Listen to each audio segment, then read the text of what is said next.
Olá, muito obrigado por permitir que eu entre em sua casa neste momento. Meu nome é Ney Herman e está começando mais uma edição do programa Opinião aqui na TV Vila Velha, cada vez mais a TV que a nossa gente vê. Hoje nós vamos falar sobre os juizados especiais federais. Comigo no estúdio está o Dr. Antônio Bochenek, que é juiz da 2ª Vara Federal em Ponta Grossa, com um doutorado em Direito pela Universidade de Coimbra.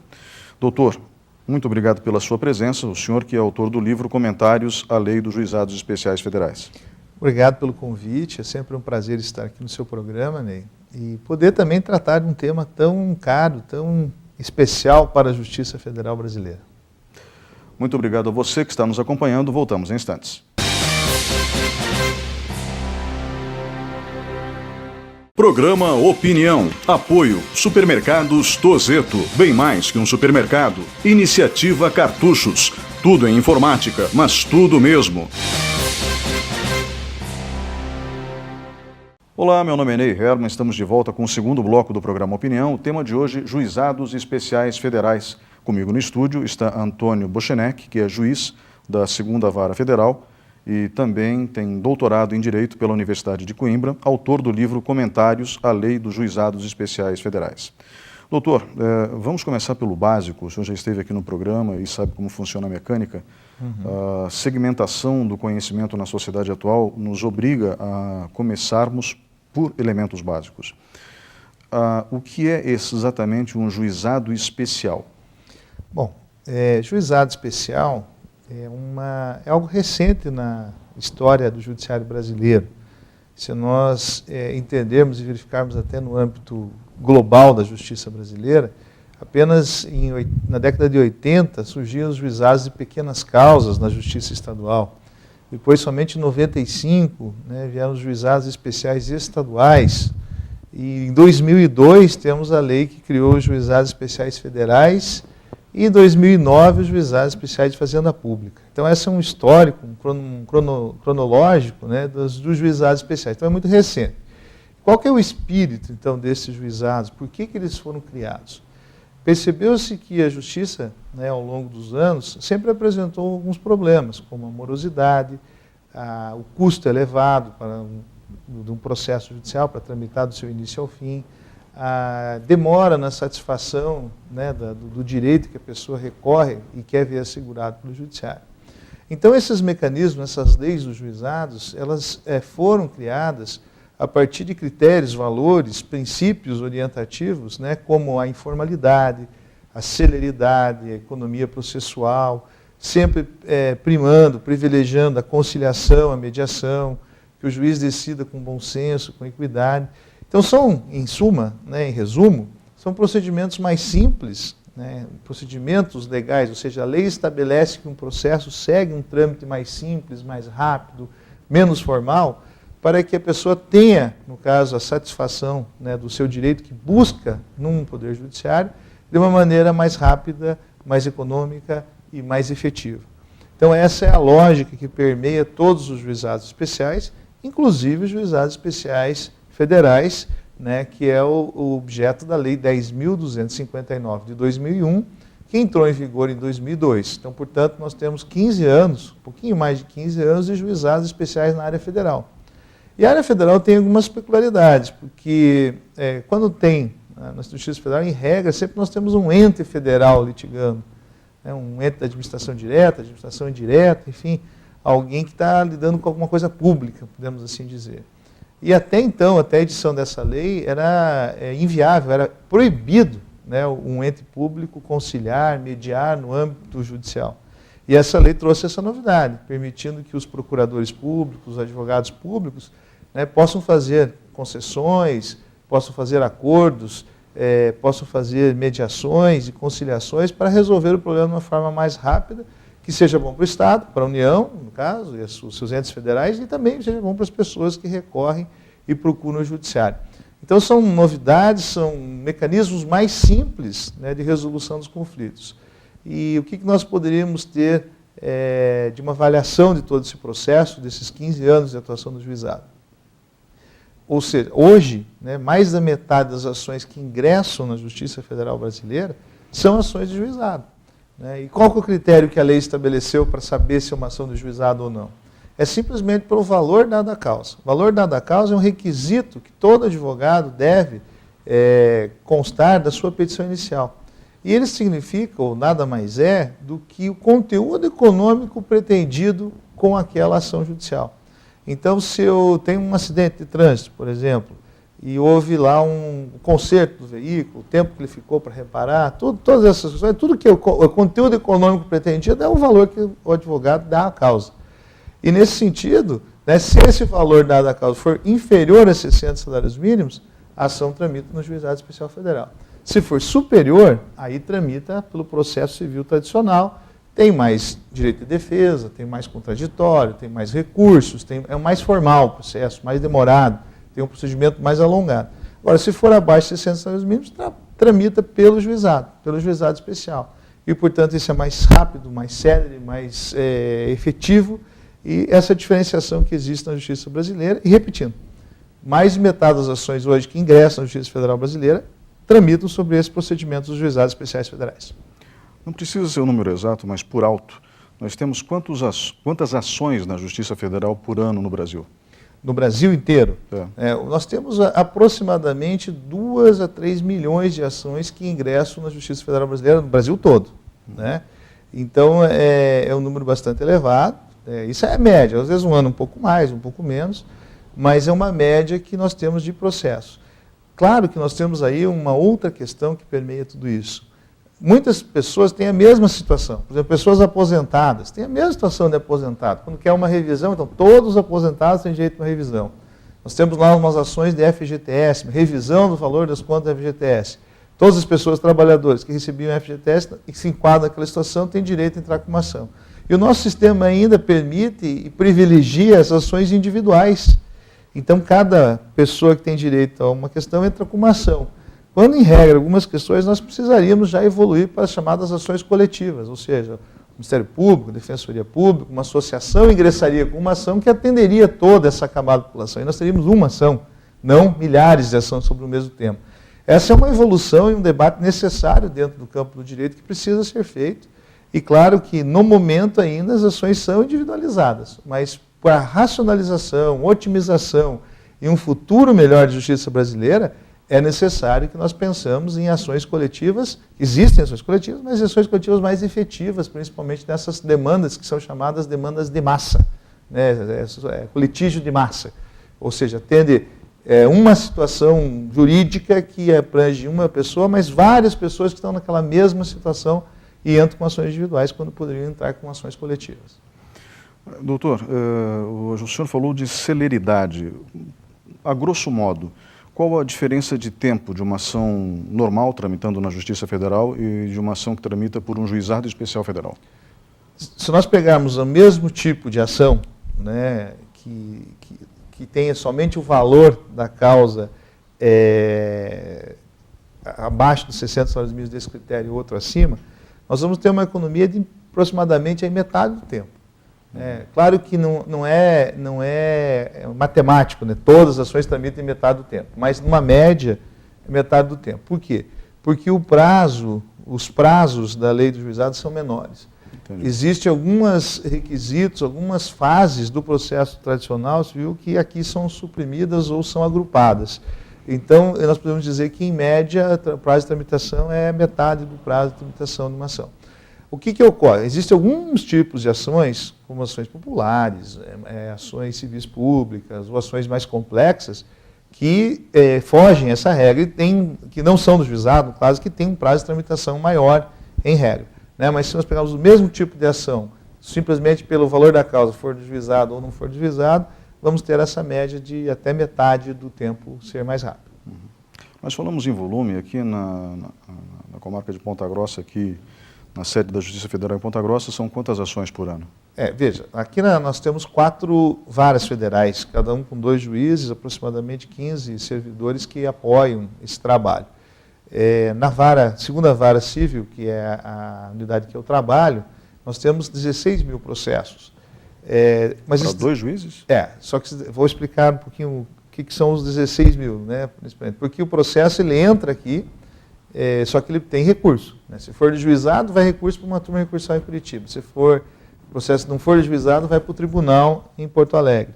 Depois há a possibilidade de ir para o recurso no STJ, no STF, e tem algumas demandas que são suspensas ou sobrestadas. São mecanismos que foram criados, principalmente para essas demandas de massa, em que encontram-se nos tribunais superiores, eles retiram um desses processos para decidir, e quando retira esse processo, sobresta, suspende os demais. Então, em tramitação, nós temos aproximadamente 4.000. Então, 4.000 processos para os dois juízes cuidarem nesse momento.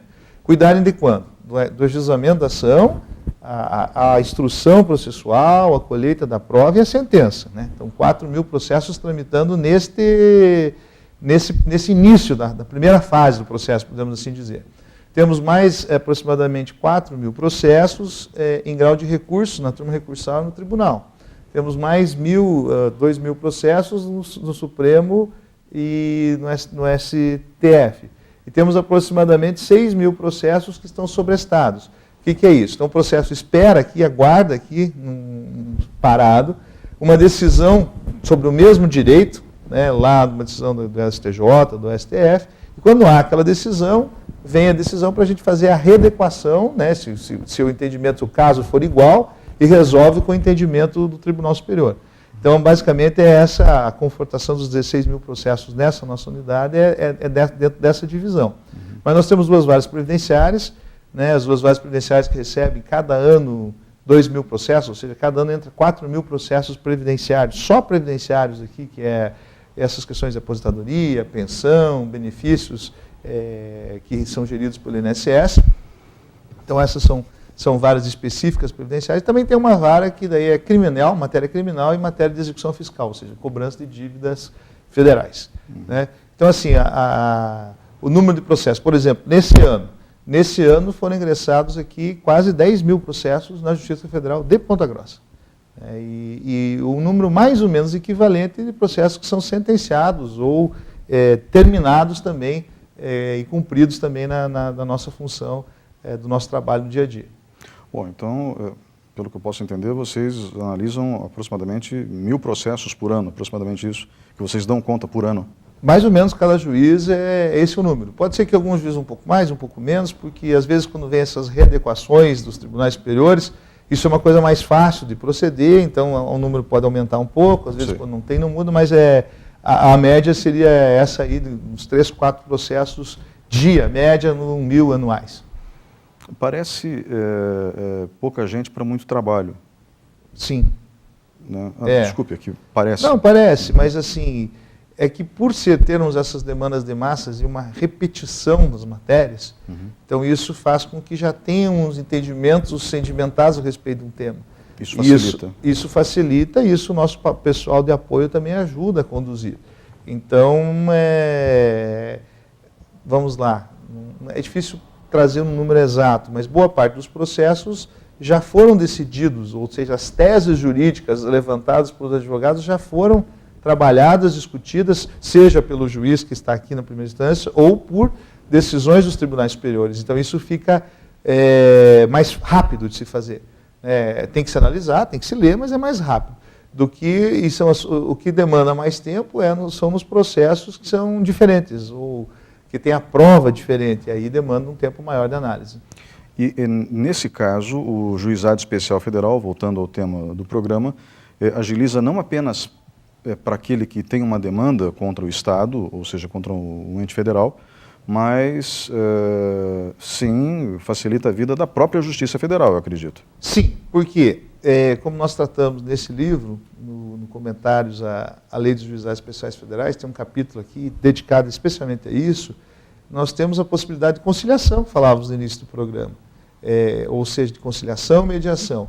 Então, em alguns casos em que há a possibilidade de fazermos uma conciliação ou uma mediação no processo, isso nós fazemos. E aí o juiz nem dá uma decisão, simplesmente as partes entram num acordo e resolve. Por exemplo, nós temos casos de indenização por dano moral, né, que a Caixa Econômica Federal é um ente público federal, uma empresa pública federal e é a Justiça Federal.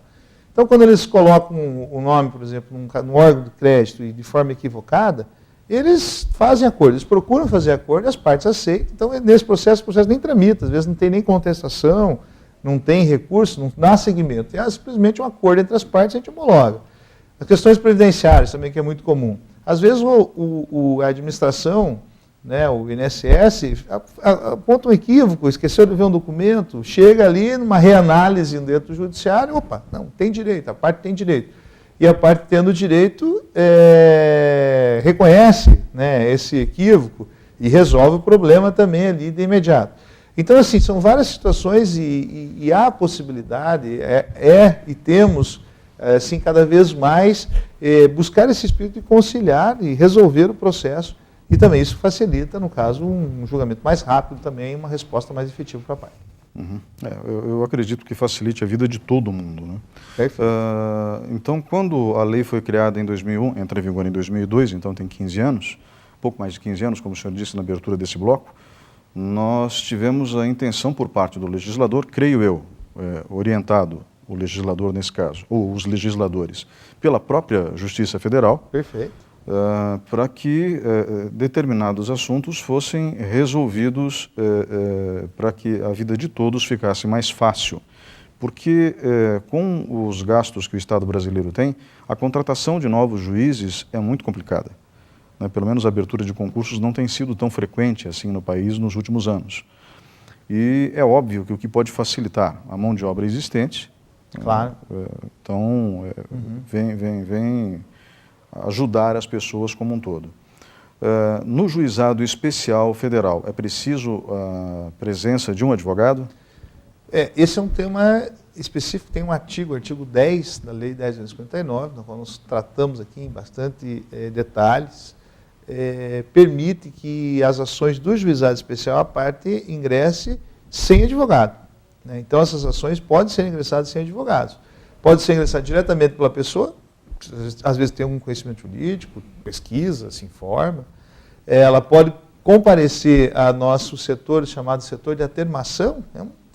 Temos lá 2 servidores da Justiça que, eventualmente, recebem esses pedidos, né, ou orientam as pessoas. Às vezes, são pessoas também lá que têm algum outro tipo de problema que não é resolvido na Justiça Federal. Então, elas encaminham para um determinado lugar, encaminham para a Defensoria Pública, encaminham para o Ministério Público, mas também redigem a termo, né, algumas reclamações, eventualmente, que as pessoas vão até lá.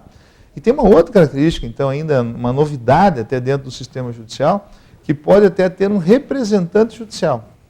Para que casos isso foi permitido? Qual foi o espírito do legislador lá quando criou essa possibilidade? Pessoas do direito previdenciário, às vezes são pessoas que estão em condição de risco, seja em risco pela uma incapacidade que ela tem ou por uma idade avançada. Então, elas têm dificuldades, né? E o risco que nós falamos tem dificuldades em relação à normalidade das pessoas. E, às vezes, muitas pessoas dessas aposentadas, ou aposentadas por invalidez, ou pessoa com muita idade, ela tem até a própria dificuldade de locomoção. Né? Então, às vezes tem lá um primo, uma família, um familiar, um amigo que cuida dessa pessoa. Então, nesses casos, onde nós chamamos, tecnicamente, que é uma pertinência, né, um vínculo entre a pessoa que é a portadora do direito, no caso, essa pessoa idosa, com dificuldade, e aquela que cuida dessa pessoa. Então, esse representante judicial, ele não precisa nem ser advogado, ele, em nome da pessoa que tem direito, ir também protocolar um pedido no juizado. Então, o espírito do juizado também foi esse. Né? Não só facilitar a questão processual, mas permitir que as partes possam fazer suas reclamações independentemente da obrigatoriedade de ter um advogado no processo. Essa também é uma das novidades da lei, está lá no artigo 10 e tem se demonstrado. É bastante interessante dentro do sistema dos juizados. A lei instituída em 2001, válida a partir de 2002, ela sofreu alterações ao longo desses 15 anos? Praticamente não sofreu alterações. Nós tivemos uma alteração só a respeito da forma da conciliação, né, mas o resto da sistemática não sofreu. Mas por quê? Ela é uma lei bastante enxuta, ela tem 26 artigos apenas. E porque ela trata especificamente das questões do Juizado Especial Federal. E tem um artigo 1º, que remete a uma aplicação subsidiária à Lei dos Juizados Especiais Estaduais, que já tinha desde 95, e trata justamente desses princípios, desses critérios valorativos e orientadores da simplicidade, celeridade, formalidade. E aquilo ainda que não for resolvido, né, dentro desse sistema também pode ser aplicado à legislação subsidiária do Código do Processo Civil. Então é uma lei muito específica, muito detalhada, muito apropriada para as especificidades da Justiça Federal, claro que valendo-se dos outros instrumentos normativos que já existem. Para não evitar uma repetição, né, é uma técnica legislativa. Você não precisa decidir sobre tudo que é o juizado, qualquer ato, qualquer situação, qualquer detalhe. Mas especifica, em termos gerais, o que cabe para o Juizado Especial Federal e usa subsidiariamente o Juizado Especial Estadual e o CPC. Então, dentro desse espírito, nós tivemos poucas alterações, né? Mas o que nós temos, sobretudo, é que o Código do Processo Civil, em 2015, alterou significativamente o procedimento chamado procedimento ordinário, procedimento comum, que são para as ações acima de 60 salários mínimos. E o que é interessante é ver que muitas das inovações dessa lei, né, foram incorporadas ao processo civil tradicional. Interessante. Né, como o julgamento, todo julgamento que era dado até 2001, todo julgamento contra a União, era obrigatória a realização do chamado reexame necessário. O que era isso? Tinha que passar pela apreciação do tribunal para uma confirmação daquela sentença. Por quê? Porque era órgão público, para evitar prejuízo, tinha essa lógica. A partir da lei do juizado, toda condenação abaixo das 60 salários mínimos do juizado não precisou mais, a lei mesmo previu isso. E aí isso levou-se para o procedimento ordinário. Não, até 60 salários mínimos também não precisa, se a condenação for valor menor, não precisa ter uma confirmação no tribunal. Então esse é um exemplo de que dessa lei de juizados especiais alterou-se todo o sistema, né, do processo civil tradicional. Então, assim, a forma de pagamento. A forma de pagamento, geralmente, a Constituição estabelece pagamento através de precatório, ou seja, se esse ano foi definido que tem que pagar um crédito, ele tem que ser inscrito até 1º de julho de um ano, para ser pago no ano seguinte, para entrar no orçamento e ser pago no ano seguinte. Com a lei do juizado, ele diz que o pagamento vai ser em 60 dias após o trânsito julgado. Então, nos valores abaixo de 60 salários mínimos, condenações abaixo de 60 salários mínimos que a União tem, né, o INSS, a Autarquia Federal, no juizado pagava em 60 dias. Se não fosse juizado, um processo lá civil que era maior de 60 dias, mas não foi julgado totalmente procedente, teria que pagar lá, entrar no precatório. Então, também essa sistemática generalizou-se. Né? Então, hoje, na Justiça Federal, se for uma condenação até 60 salários mínimos, recebe em 60 dias. Se for acima disso, vai para o precatório, demora lá um ano e tanto para se pagar. Então, são inovações que foram trazidas por essa lei e que se espalharam para toda a sistemática e ordenamento da Justiça Federal no encaminhamento dos processos. Bom, já que houve essa adaptação, então a minha pergunta talvez seja desnecessária, mas eu acho importante fazer. Existem casos em que uma situação inicialmente avaliada por um juizado especial federal acaba indo para a Justiça Comum Federal, ou seja, e existem casos reversos, onde vem da Justiça Comum para o juizado especial? Sim, isso é uma questão comum. Por quê? Porque quando o advogado, ou a parte, que no caso sem advogado no juizado, ela entra com uma ação, ela tem que dar o conteúdo econômico pretendido, que é o chamado valor dado à causa. Mas pode ser que ela não tenha se atentado a todos os detalhes, tenha dado esse valor de forma equivocada, ou a menor, ou a maior.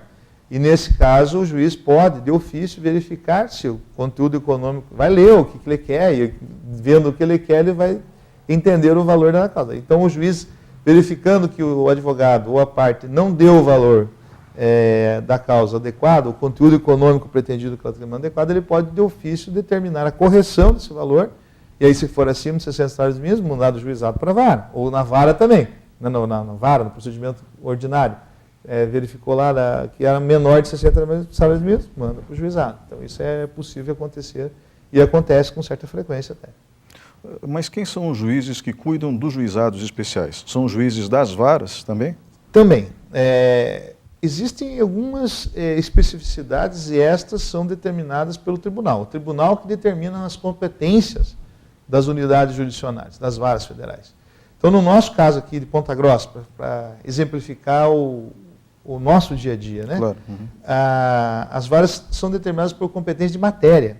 Então, as varas previdenciárias, elas julgam tanto os processos previdenciários de juizado, abaixo de 60 salários mínimos, quanto os processos de vara federal, acima de 60 salários mínimos. Então, o juiz ali ele tem as duas atribuições. Só que para os processos de juizado, segue esse rito mais rápido, mais sério, mais informal. Para os processos acima de 60 salários mínimos, segue o rito do CPC. Então, a divisão é por matéria.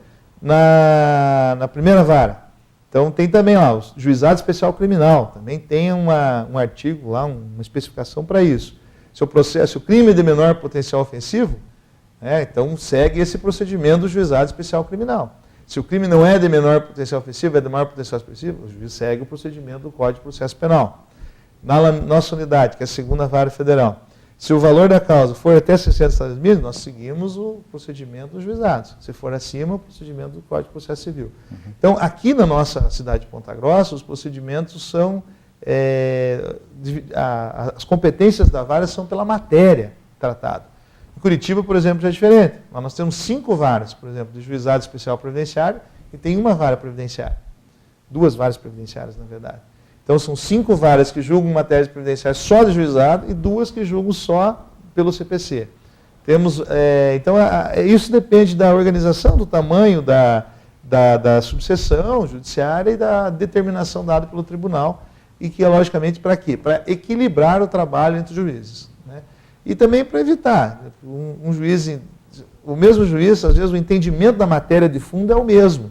O que muda juizado ou não juizado é a matéria procedimental, são os procedimentos, os prazos, as formas de que o processo vai tramitar até chegar. Mas a matéria de fundo, tanto no processo de juizado quanto no processo não juizado, o entendimento é o mesmo sobre o conteúdo do direito que está sendo discutido. O que muda é o processo, o instrumento, a forma de se levar à decisão final do processo. Doutor, obrigado pela participação nesse bloco. Nós voltamos em instantes com o programa Opinião. Por favor, fique conosco.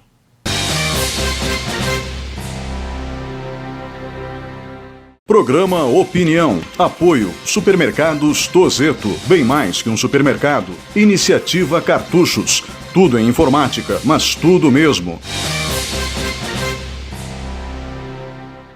Olá, estamos de volta com o terceiro bloco do programa Opinião. Meu nome é Ney Herman. O tema de hoje, Juizados Especiais Federais. Comigo no estúdio está o juiz da Segunda Vara Federal de Ponta Grossa, Antônio Bochenek, que tem doutorado em Direito pela Universidade de Coimbra, autor do livro Comentários à Lei dos Juizados Especiais Federais, que data de 2002, como o senhor disse no bloco anterior. Doutor, eu gostaria que o senhor explicasse para o público de casa. Nós temos muitos advogados, provavelmente nos assistindo nesse momento, talvez alguns juízes, mas muito do público não é afeito à área do direito. Então, eu gostaria que o senhor explicasse qual é a estrutura de um juizado especial federal, obviamente definido pelo texto legal. Bom, o juizado, ele tem essa confrontação, primeira divisão do valor dado à causa, como já mencionamos. Que é 60 salários mínimos. 60 salários mínimos é juizado. Vai para o juizado. Foi para o juizado, o que acontece? A ideia é que se tenha uma audiência de conciliação, a lei estabelece que se faça uma audiência de conciliação justamente para as partes tentarem fazer a composição daquele litígio e resolver o problema. Se não conciliar, automaticamente a parte contrária vai apresentar uma defesa. Nós chamamos de contestação, mas é uma defesa, dizer assim, não se passaram assim os fatos, a minha versão é essa, meus documentos são esses. E, imediatamente, se tiver que ouvir uma testemunha, já é ouvida uma testemunha e já é dada a sentença. Então, é um procedimento bastante rápido. Não temos, por exemplo, uma terceira fase de réplica ou impugnação a essa contestação, isso é suprimido, que tem lá no processo tradicional. Nos processos previdenciários de incapacidade, quando há necessidade de realização de uma perícia médica, para verificar o grau de incapacidade, se o grau de incapacidade gera ou não um benefício de aposentadoria ou auxílio-doença, o que era feito lá na frente no processo, pelo Código de Processo Civil, nos juizados é feito antes mesmo da audiência de conciliação e da contestação. Então, é trazido, adiantado o momento da realização dessa perícia, justamente porque se a perícia comprovar que há incapacidade, o advogado público pode e deve e faz a conciliação e reconhece o direito da pessoa. Então, assim, são mecanismos que nós temos no juizado em que eles são os atos são agrupados, são reunidos, né? Então isso corta fases processuais, diminui-se o número de recursos e possibilita que o processo seja julgado de uma forma mais rápida, mais célere. Também não há custas, né? Não há custas judiciais, nem condenação em honorários nessa primeira fase do juizado. Isso é uma diferença do procedimento tradicional, o clássico, né?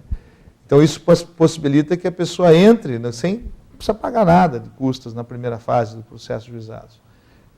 Já falamos aqui também que não há necessidade de advogado nessa primeira fase, mas se o processo tiver recurso, aí sim tem que ter advogado, é obrigatória a presença de advogado.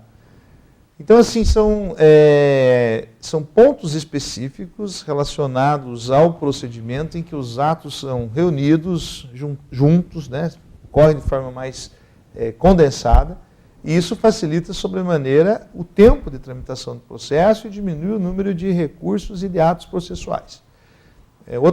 Uma questão que está bem ligada a isso, não é exclusivo dos juizados, mas é o processo eletrônico. O processo eletrônico também facilita muito essa rapidez no processo. Nós temos uma celeridade bastante rápida, um julgamento bem mais rápido do que 10, 15, 20 anos atrás. E também na fase de cumprimento do processo, né? Ou seja, o prazo de pagamento tem 60 dias. Não tem aquele procedimento mais demorado do precatório, que é para o ano seguinte. Então essas são algumas das novidades que foram trazidas em 2001, né? Hoje já não são novidades, mas que são características dos juizados que facilitam sobremaneira a resolução do caso, do processo. Uhum. Doutor, existem situações em que se usa da tecnologia para uma audiência no Juizado Especial Federal? Perfeitamente. Isso já não é só exclusivo do juizado. Sim, eu sei. Mas o Código de Processo Civil, inclusive, estabeleceu isso na própria legislação, né, federal, a utilização das chamadas videoconferências. Exato. Ou seja, então, onde nós temos os equipamentos, na Justiça Federal da 4ª Região, aqui todos os lugares já tem. Onde tem Justiça Federal na 4ª Região, que são os 3 estados do Sul, já tem esses equipamentos. Então, a audiência precisa ouvir uma testemunha em outra cidade. Antes nós mandávamos cópia do processo, o juiz que era dessa cidade lia o processo, intimava a testemunha, ouvia a testemunha, mandava depois o depoimento. Hoje nós simplesmente já intimamos, né, essa pessoa lá naquela cidade que ela se encontra, ela vai até a sede da Justiça Federal mais próxima que ela está, e por videoconferência, no mesmo instante, né, online, nós podemos dizer, a gente escuta as testemunhas que está lá, e, enfim, as audiências são realizadas de forma assim. Então isso tanto no juizado como não no juizado. Em todos os casos, seja processo civil, processo criminal, está acontecendo de uma forma bastante proveitosa. Outro exemplo é o seguinte, que os recursos de juizado vão para a turma recursal em Curitiba. Cada estado aqui tem o seu órgão recursal de juizado na capital. Se for processo civil tradicional, o recurso vai para o tribunal, no nosso caso, Porto Alegre. Mas tanto um quanto no outro caso, o advogado também não precisa mais sair daqui, ir a Curitiba ou ir a Porto Alegre para fazer as chamadas sustentações orais dos recursos. Ou seja, é aquela oportunidade que o advogado tem de falar antes dos desembargadores ou dos juízes da turma recursal julgarem o processo. Pode marcar também por videoconferência e faz aqui da própria subseção. Então a tecnologia, ela vem, né, ela veio nos últimos 15 anos a facilitar muito, principalmente são os 2 casos mais utilizados de tecnologia a serviço da rapidez e da prestação judicial e também da economia, né, economia de recursos que se tem na aplicação dessas tecnologias. Quais são as ações mais comuns envolvendo o Estado brasileiro dentro dos juizados especiais? A grande maioria são ações previdenciárias. Né? São ações previdenciárias que as pessoas buscam lá sua aposentadoria, o seu auxílio-doença, a pensão por morte, esses benefícios da previdência social, né? Das pessoas que estão em alguma situação de risco, né? Seja risco por idade avançada, seja por incapacidade. Temos um número elevado também de ações de benefício assistencial. A diferença é que essas pessoas não contribuem para o sistema previdenciário, mas têm direito a receber um benefício assistencial. Na Justiça Federal também tem um número elevado de ações contra a Caixa Econômica Federal, aí são variadas. Né, ações do próprio do serviço bancário, inscrições indevidas em ordem de proteção ao crédito, ações que são relacionadas ao sistema de habitação, que a Caixa também trabalha muito nessa área, então, às vezes, alguns vícios construtivos, as questões de seguro que envolvem todos esses processos de habitação, tem bastante ações também. E, basicamente, seriam estas as principais demandas da Justiça Federal Brasileira e também do Juizado Especial Federal. Uhum. Então, dentro dessas ações, eu imagino existam muitos casos em comum. Se aplica dentro do Juizado Especial o uso da súmula? Sim, a súmula vinculante e a repercussão geral do recurso são dois instrumentos que foram trazidos pela Emenda Constitucional 45 do ano 2004 na reforma do Judiciário. Ou seja, aquela decisão dada por uma Corte Superior, ou STJ, STF, nós podemos assim dizer, ela precisa ser obedecida e respeitada pelas instâncias inferiores. Mas o Código de Processo Civil de 2015, ela avançou. Ela trouxe para o sistema brasileiro os chamados precedentes, ou seja, em alguns julgamentos em que esses tribunais, os tribunais determinam um encaminhamento sobre a matéria, eles devem também ser observados, não chega a ser nem súmula, nem repercussão geral, mas eles devem ser observados pelas instâncias inferiores. É por uma logicidade, é por uma economia processual, ou seja, decidir uma questão de direito sobre uma determinada forma, um determinado tempo, é claro que os demais têm que seguir aquele precedente, por isso se chama precedente. Uma questão julgada se aplica aos demais. Então nós caminhamos ao longo dos últimos 15 anos para essa aproximação do sistema que nós chamamos de sistema americano, que é o sistema common law, que o pessoal fala. Diferente do sistema do civil law, que é um sistema mais europeu. Ou seja, fazer com que um julgamento numa corte superior seja respeitado pelas inferiores. É claro que nem todos os processos são iguais, muitas vezes pode haver confusão.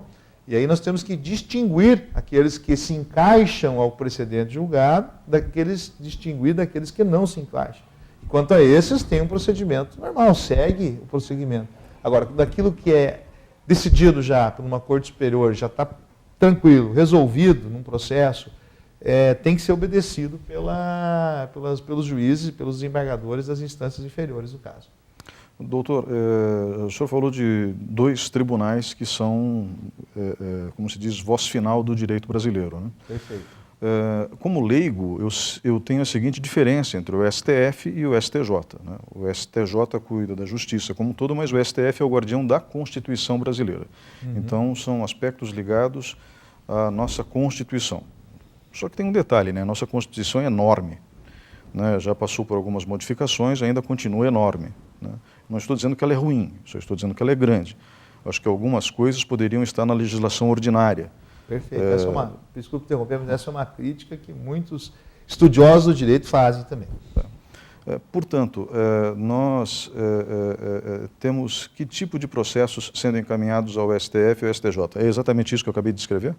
A Constituição diz isso, né? E talvez eu poderia acrescentar, para exemplificar, claro, que o STJ cuida da interpretação do direito federal, ou seja, da interpretação do direito das leis como um todo.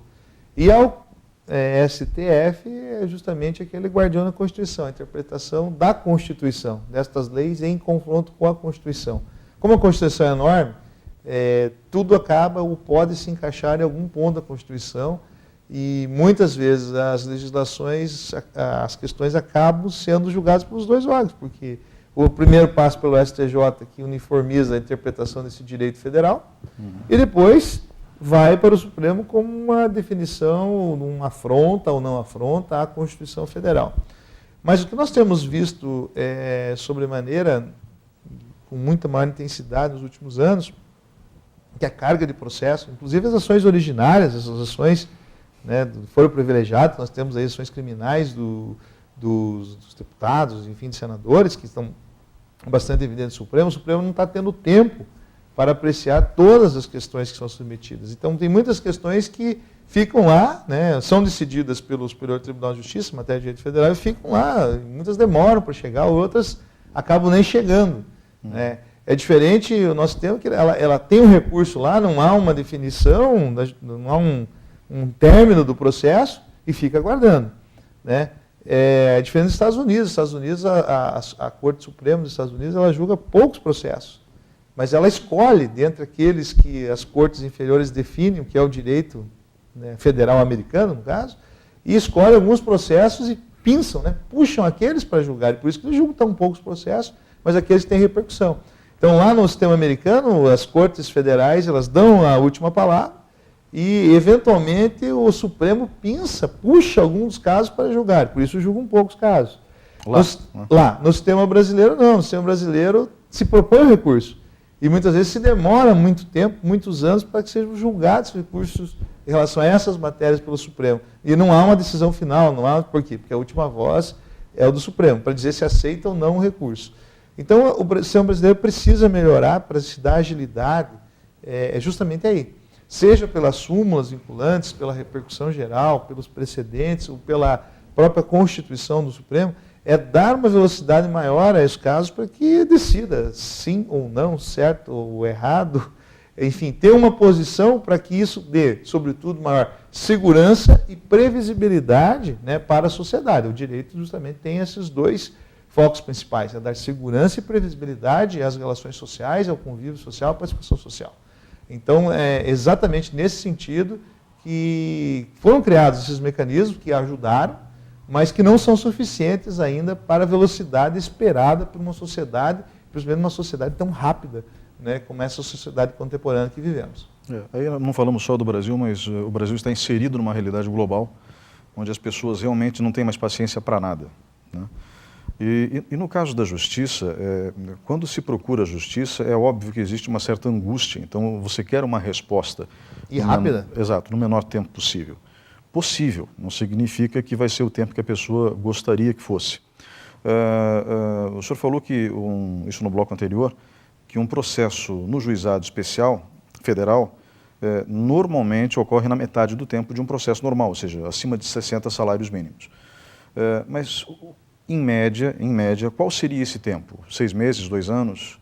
Depende muito também da unidade, da força de trabalho, do número de processos que ingressam na justiça. São vários fatores que pesam numa soma de tempo.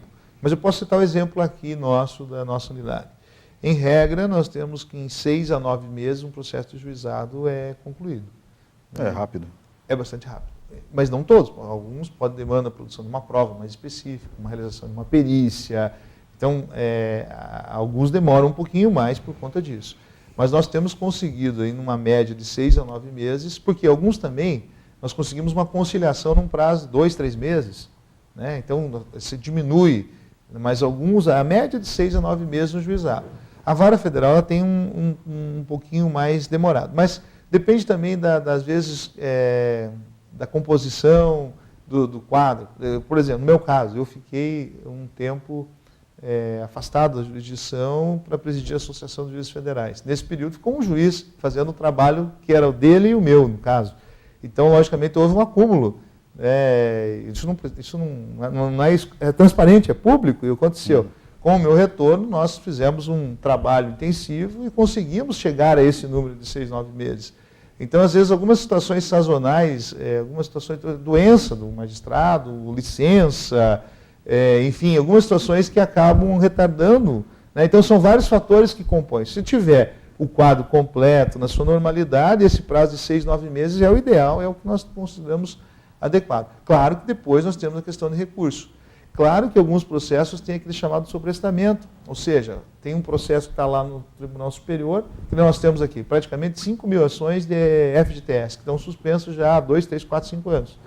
Por quê? Porque o Supremo não julgou. Então, quando o Supremo julgar essa matéria, aí nós vamos liquidar com esse número de processos. Mas, senão, está suspenso, está sobrestado para que haja esse julgamento lá em Brasília. Então, nós temos muito processo sobrestado. Esse é um problema. Esse é um problema que esse processo não entra no nosso cômputo, porque ele está num outro, digamos assim, mas ele está lá parado. É algo que a justiça precisa melhorar e precisa caminhar. Então, são vários fatores, vários critérios, vários pontos que se utilizam nessa confrontação. Mas um prazo de 6 meses a 9 meses é um prazo extremamente adequado, regular, bom para que haja defesa, haja produção de provas e haja tudo para uma resposta satisfativa à sociedade dos processos que são submetidos. Eu acredito nisso. Doutor, aqui na sede da Justiça Federal em Ponta Grossa, quantos municípios são atendidos? São 14. Eram 21, né? Foi criada a Vara Federal de Telêmaco Borba. Então, Telêmaco Borba e os municípios próximos, né, como Curiúva e Baú, foram e estão em Telêmaco Borba. Então, nós ficamos com 14 municípios. Pega aqui Irati, Ivaí, Bituva, Castro, né, Jaguaraíva. Então, esses são os municípios, Palmeira, então esses são os municípios próximos, 14 municípios que compõem a subseção judiciária de Ponta Grossa. Onde que o prédio da Justiça está localizado hoje? Fica na Teodoro Rosas com a Bodeno Táxi, próximo ao cemitério municipal. É um prédio que é alugado, né? Não houve ainda possibilidade de construção de um prédio próprio por conta da Justiça Federal. Nós estamos numa questão orçamentária agora bastante difícil também. Alguns lugares, que em Foz do Iguaçu, que está sendo construído um prédio, houve lá uma readequação daquela construção.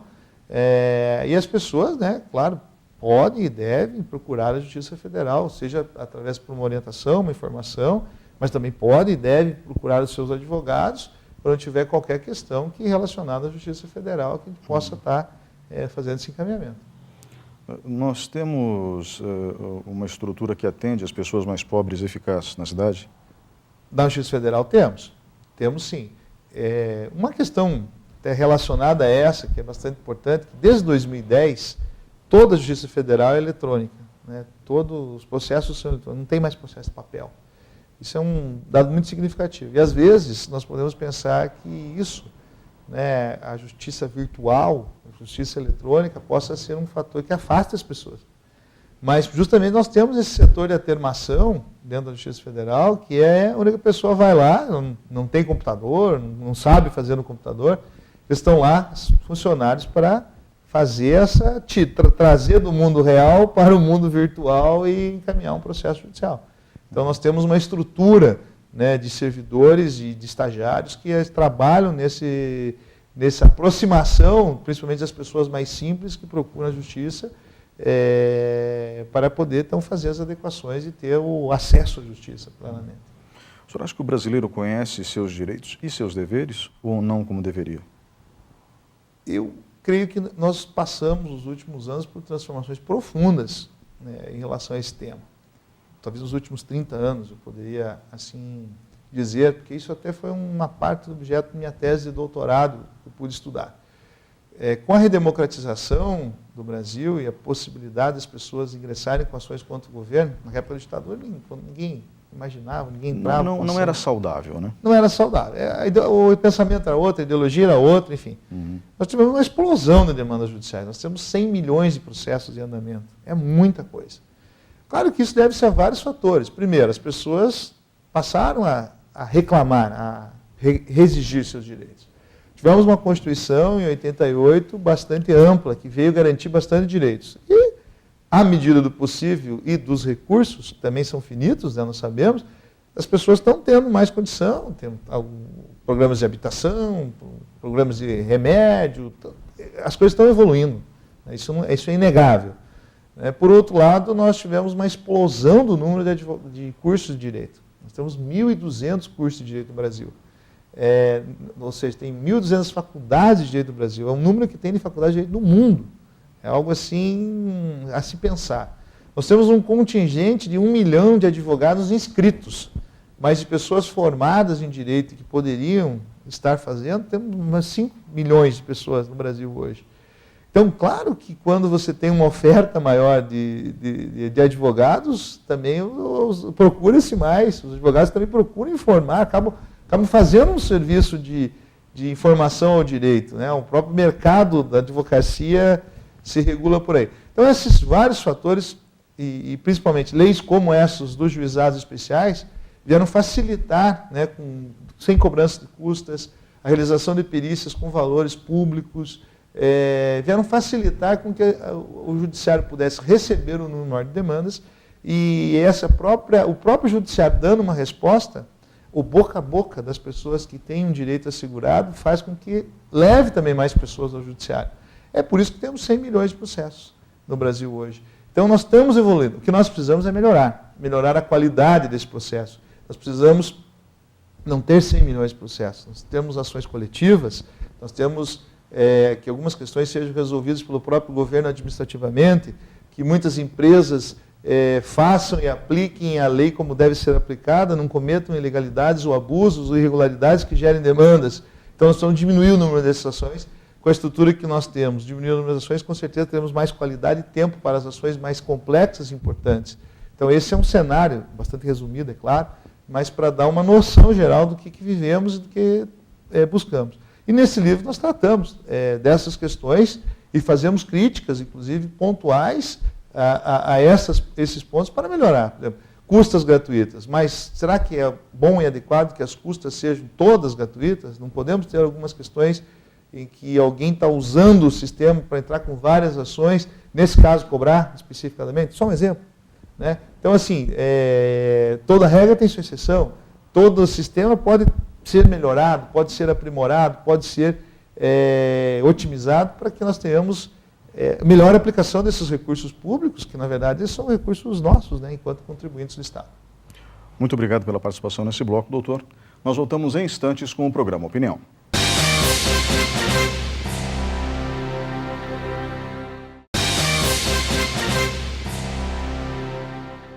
Olá, estamos de volta com o quarto e último bloco do programa Opinião. Meu nome é Ney Herman. O tema de hoje, Juizados Especiais Federais. Comigo no estúdio está o juiz da 2ª Vara Federal de Ponta Grossa, Antônio Bochenek, com doutorado em Direito pela Universidade de Coimbra, em Portugal, e também autor do livro Comentários à Lei dos Juizados Especiais Federais.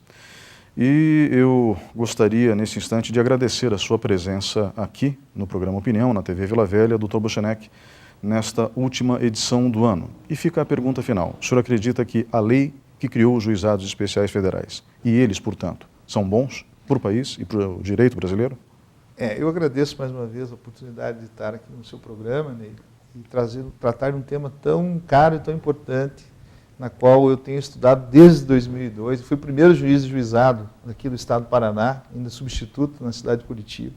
Então, desde lá estudo esse tema e posso te afirmar com certeza de que esse procedimento mais sério, mais rápido, mais informal, mais simples, transformou a Justiça Federal brasileira, aproximou ela do cidadão, permitiu que o juiz decidisse com bom senso, equidade, permitiu que fizéssemos conciliações, mediações, e tudo isso demos uma resposta mais rápida e efetiva à população.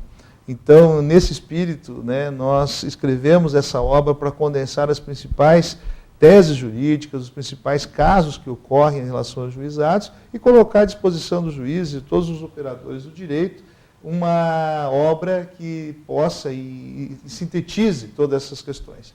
Então, nós lançamos essa obra em conjunto com o Márcio Augusto Nascimento, com a Juiz Federal de Londrina, né, que estudamos isso já há mais de 15 anos e espero que seja útil a todos os operadores do direito. Obrigado pela sua presença novamente. E obrigado a você que estava em casa nos acompanhando até agora. O programa Opinião fica por aqui, é a última edição de 2017. Para você que está em casa me ouvindo, espero que Deus cubra o seu Natal de bênçãos e que o ano de 2018 venha com muita saúde, paz e prosperidade. Até o ano que vem.